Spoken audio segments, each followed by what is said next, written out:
একটা মানুষকে কেউ কোনো ক্রেডিট দিচ্ছে না, এইটা কিন্তু খুব খারাপ হচ্ছে। সে না বাংলায় থাকে, সে না ভারতে থাকে, কিন্তু তার এই আজকের দিনের যে ফলাফল তাতে তার বিশাল বড় অবদান। তার নাম হচ্ছে Lionel Messi.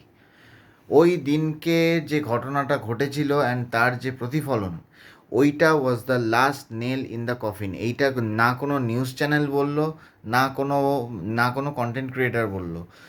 That day was the day, মানে যেদিন মানে টিএমসির পুরো একদম ডেথ সেন্টেন্স লেখা হয়েছিল।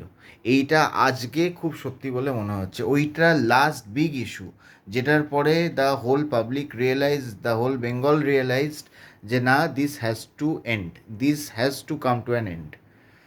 So Lionel Messi, thank you so much. আপনি হয়তো এখন মানে আমেরিকা বা কোথাও একটা আছেন, আপনি হয়তো কখনো দেখবেনও না এটা, কিন্তু you deserve a huge credit for saving us from this cancer, from this tyranny, from this fascist government called Trinamool Congress.